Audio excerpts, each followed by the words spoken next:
Alliteration. Alliteration is a word that are close together, starts with the same sound, or share the same sound. Examples: she sells by the seashore. How to know if was alliteration? At the beginning or in the within words.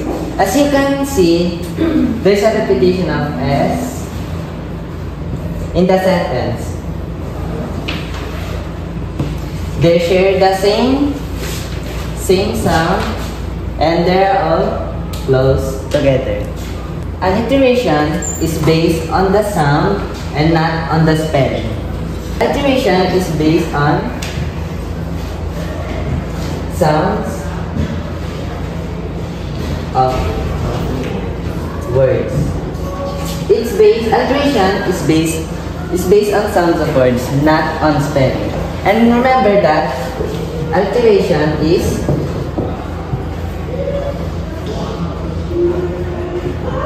repetition of sound that are close together. And it's not separated by too many words. If it's separated by too many words, then it's not alliteration. Go. Assonance. It is the repetition of vowel sounds that form internal rhymes in a line. So, ayan. Ano nga ba ang assonance? Kapag nakakarinig tayo ng mga kanta or mga tula na may mga rhymes, so doon daw pumapasok ang salitang repetition of vowel. So, bago yun, ano nga ba ang vowel? Yung vowel, ang vowel, nagagamit ito sa isang word para po mas ma-pronounce siya ng mas malinaw at mas free. Kumaga, for example, mga letters sa alphabet, for example, A, E, I, O, U. Ayan po yung nagagamit, ayan po yung mga vowel na pwedeng gamitin sa isang word para ma-pronounce natin siya na mas maayos. And hindi lang po siya pwedeng, hindi lang po siya kahit isang word lang, pwede rin po siyang maging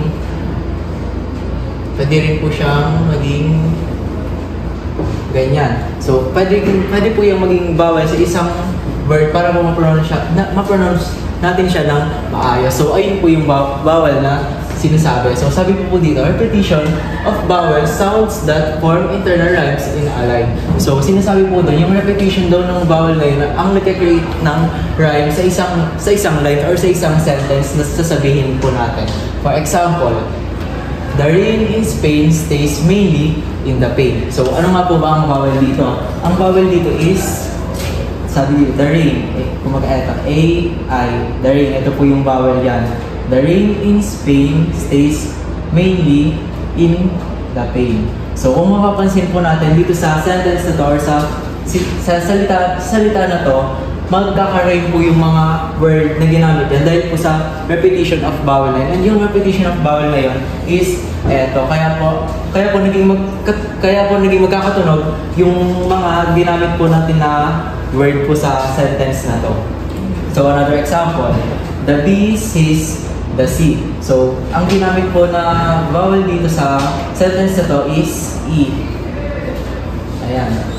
So, naging magkakatugma po ng mga word na to dahil po sa mga vowel and sa mga repetition ng vowel na ginamit po dito. So, ayun po yung ibig sabihin ng assonance. Muli basahin po natin, it is the repetition of vowel sounds that form internal rhymes in a line. So, yun po, inuulit ko po, yun po yung assonance, yung repetition po ng vowel. Kaya po kapag nakakakita po tayo ng mga lyrics ng kanta, mga lyric ng mga tula, magkakaparehas po sila ng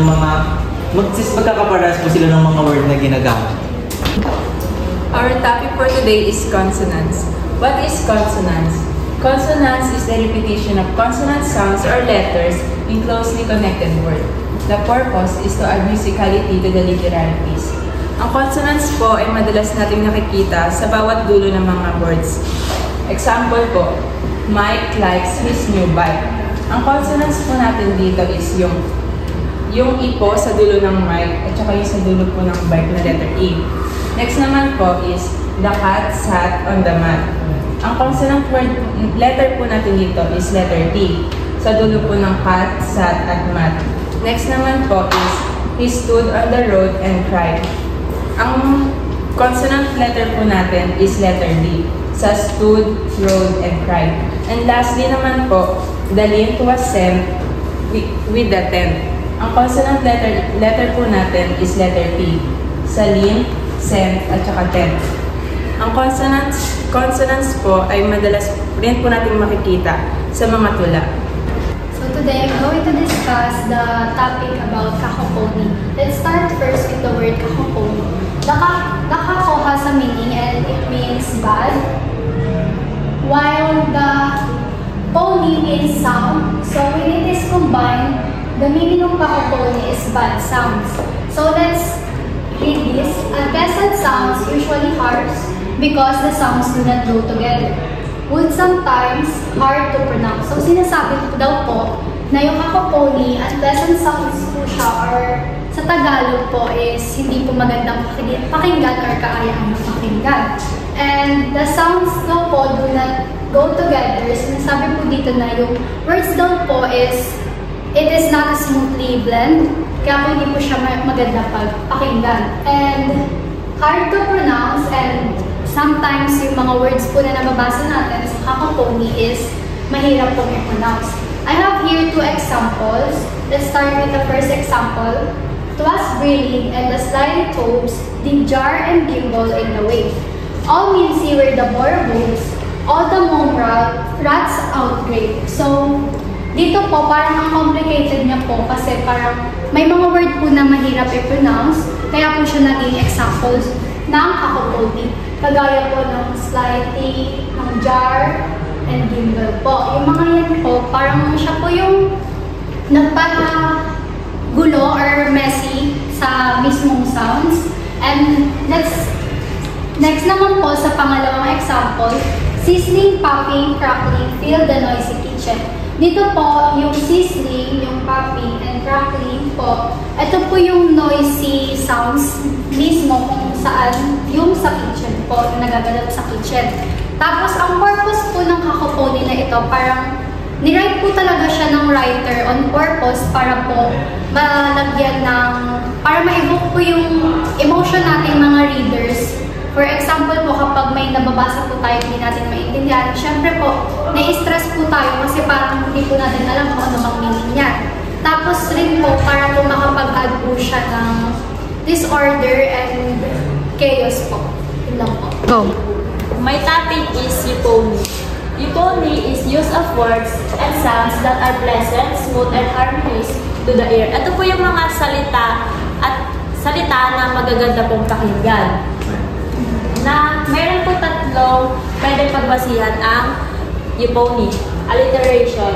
It is a initial consonant po. Dito po makikita yung word po. Kung alliteration po siya, yung mga words po sa isang text ay magkakaparehas po ng consonant.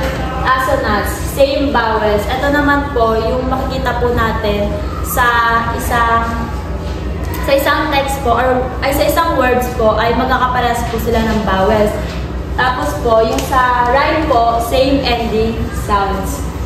Yan. Tapos yung purpose po ng euphony is to make the word come. Yung example po, soft summer skies sing sweet and slow. Gentle breezes breathe where blossoms blow. Golden glow gathers grasses softly away. Whisper we wander at the close of the day.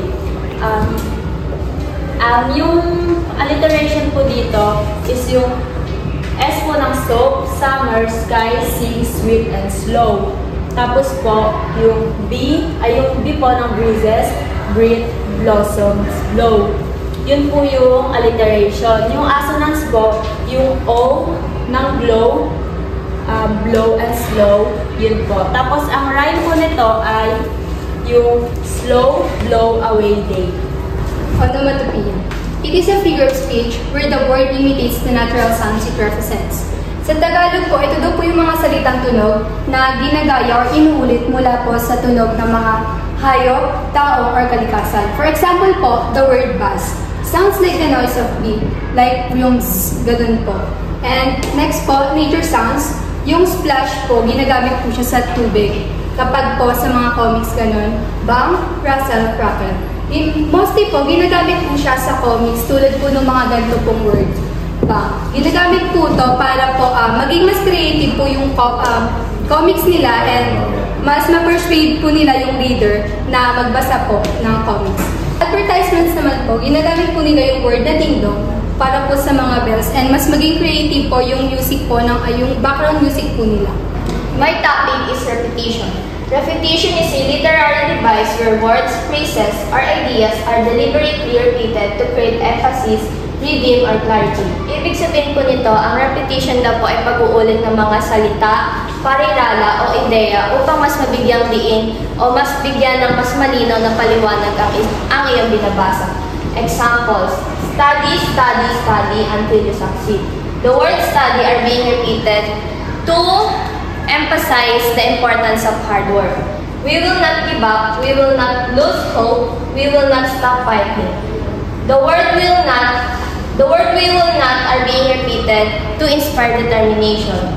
The sun will rise, the sun will shine, the sun will bring us hope. The word sun are being repeated because it creates rhythm and focus. I will now be discussing about rhyme. What is rhyme? Rhyme refers to the repetition of identical or similar sounds in two or more words. Most commonly seen at the end of a post. Sinasabi niya dito ang rhyme ay isang uri ng figurative figures of speech na umuulit ang similar sounds niya ito sa dalawang salita. Most commonly seen sa huling line ng isang poem. Nag-provide ako ng dalawang examples dito. Ang first example dito ay, upon a nice misting day, let's take a look at nature's way. Breathe the scent of nice fresh air for the breeze within your hair. So, ang first two lines dito ay may rhyme dito. Ito yung day at way. Ang last two lines naman ay air at hair. Second example naman ay, the coolness of the night refreshes my skin. The stars shine so bright, chasing me to green. Ito naman ay iba. Ang first and third lines ay rhyme. Ang second at fourth line naman ay ganun din. Kasi ano to, gumagamit ito ng rhyme scheme po. Ang purpose ng paggamit ng rhyme is para malaman ng reader na para malaman nila kung ano ang mangyayari sa binabasa nilang tula. And malalaman din nila na kung paano nagpo-form ang mga salita ang mga sound nito. So dahil nalaman na natin yung ibig sabihin ng rhymes, let's move on in 4 kinds of rhymes. Pero before that, kailangan muna natin malaman yung kaibahan ng consonants sa vowels. So ang vowels ay ang mga letrang A, E, I, O, and U. While ang consonant B, C, D, F, G, and so on. So, mahalaga na alam natin to dahil sa apat na ito na kinds ng rhymes is nakapaloob siya. So, ayun, punta na tayo sa full rhymes. Full rhymes are words that sound alike on both the consonant and vowel sounds. All their syllables rhymes. So, base dito sa description niya, mapa-consonant o vowel sounds, kailangan ay parehas sila ng tunog. Kagaya na lang dito sa example natin na coat and goat. Kung makikita natin, parehas silang may vowels na O and A. Samantalang meron din sila na letter T, which is ayun yung consonant na pinagkapareho nila.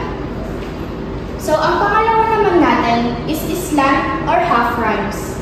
Slant or half rhymes are words that have the same final consonant sounds but different initial consonant and vowels. So, lagi natin tatandaan na pagdating sa slant rhymes, kailangan natin ng parehong final consonant.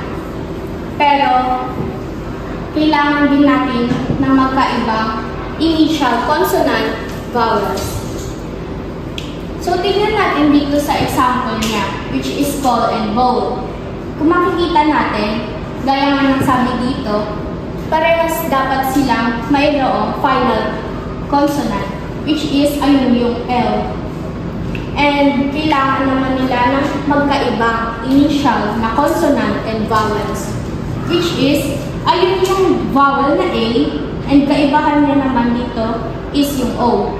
Samantala dito is L, at dito sa kabila ay W.